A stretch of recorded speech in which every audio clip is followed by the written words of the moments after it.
This is going to sound quite strange, but I think our possessions, or everything really, is getting replaced by pictures of our possessions. And you might not know what I'm talking about, and probably very likely because this is not a clickbaity article, or because it's a thought that people don't usually have, en masse. No one's going to listen to this, or very few people are going to listen to this. But consider apps for a moment. The best example I could give you would be maybe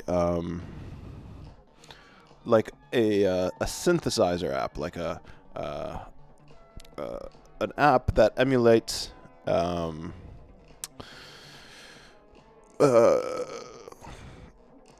musical synthesizer. So I'm sure maybe you don't know what a musical synthesizer is. It's like I'm sure you do, because almost all music now uses synthesizers. But it's like a little piano machine that makes all sorts of synthesizer, all sorts of artificial sounding musical.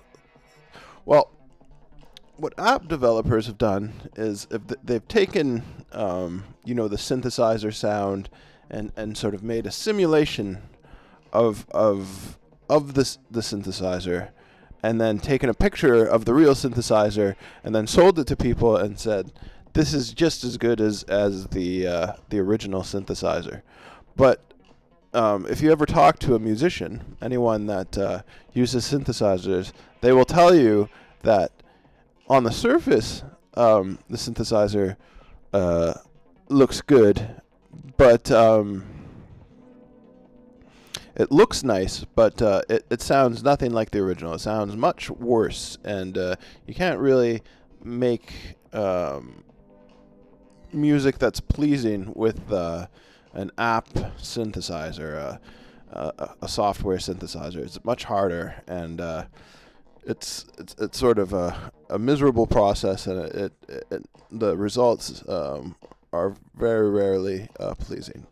Although people do it all the time, and we often complain about how music has gotten worse over time, and that is a large reason for it, is because of this synthesizer, fake synthesizer dilemma that we've put ourselves in. So, but more importantly is that someone took a real object and then they turned it into a picture of an object, and then they sold it to someone and said, this is just like the real object. And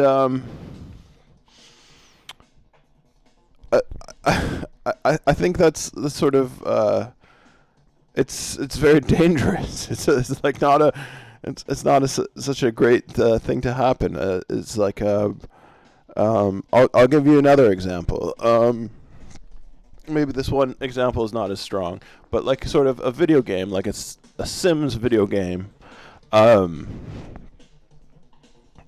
That's like you take a life, like if you think of the Sims video game. Incidentally, I don't know if this is very interesting, but no, I'm going to say it anyways because this is my own thing. But when I was 14, my sister's boyfriend, he was into programming.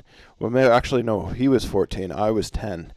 And he was talking about Sim City. And I said, wouldn't it be cool if there was a Sim City where you could play as a family, like as a people? And he thought that was the stupidest idea that he'd ever heard. And he teased me pretty much all the way on our train ride that we were going to, like a baseball game or something like that.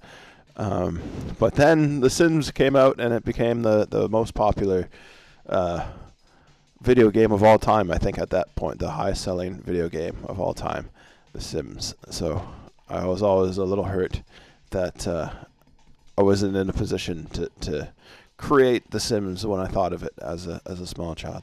But anyways, so like say The Sims. This is a weaker example, but that's a life. But it's been replaced by a picture of a life. And so instead of living a life, someone has given you a bunch of pictures and said, you know, here is a life to live, and you know, you can live this other life and watch this other life happen, and you know, it's not reality, but it's a picture of reality. I think, you know, there's The Sims, and then there's Second Life, similar. So I guess that's, you know, that's a pretty, yeah, I've already said that, but it's not the best argument. So then, but I think Facebook is interesting because, and this is sort of where I was gonna go with all of this, is that Facebook takes your friends, and then they get turned into pictures of friends, and it's like, I don't know if anyone's noticed that yet, that like instead of interacting with your friends, you're often sort of treating your friends as a collection of trading cards, which you sort of collect, and they're ranked.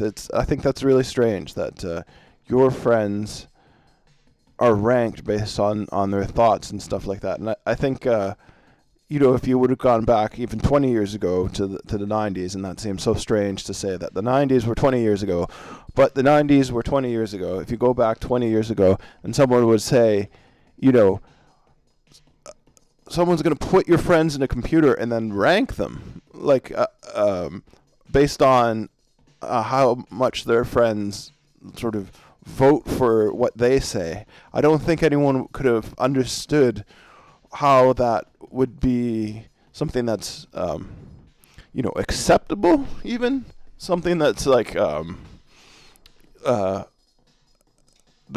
we'd want, or something that something that yeah, anyone would go along with. Because I don't know, I think, you know, that's not how I think of friendship. Like when I think of a friend, I don't think of, you know, when I think of a friend, I don't think of someone that I rank, or someone that I in any way give priority to, in sort of in a list. Or, you know, I think of all of the people that I've met as valuable in their own different ways. Obviously, I have closer friends than other closer friends, but if you look at Facebook, my closest friends are not ranked higher to me. My closest friends, you know, are ranked lower than my popular friends. So my popular friends are given sort of more priority than my closer friends, and it's very strange.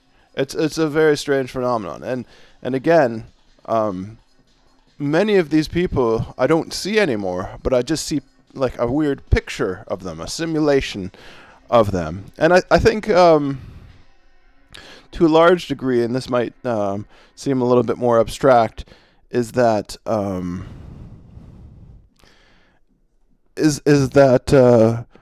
YouTube has become a simulation of reality. So, for example, say you're very into woodworking. So maybe you don't have the space or the resources to buy all your woodworking machines, but you will sit down. Some people, a lot of people, you know, who are interested in woodworking, it's a very popular subject, will sit down and they'll watch someone who does have the resources to do woodworking, and to them, you know, you never get to do the woodworking, but it's almost a simulation of making something, and sort of there's a deferment because you don't have the money to do the woodworking. There's a deferment of your sort of your goal um, to accomplish a task. I don't know. I've lost my train of thought. I thought that was interesting. Uh,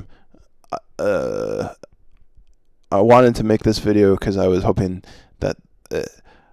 I guess what I'll say is like in some ways I'm aspiring to maybe be a stand-up comedian. It's probably, but what I'm getting at is that I just make subjects and then I hope that something funny will come out of them. But I don't think anything funny came out of this. More a casual insight, but also no one's gonna watch this because I've come to realize that I shouldn't say no one's gonna watch this, but I've come to realize that there's a very specific sort of collection of attributes that a video must have for it to be successful in YouTube. And it has to talk about a specific thing, and it has to work in a specific way. And I'm not doing any of those things, so I don't expect this to get any listens. But that, I don't know, that's my insight, is that gradually, and maybe you can make money off this if you can find something that exists in reality and then turn it into a picture of something, and then sell people the idea that it's the same as what it was.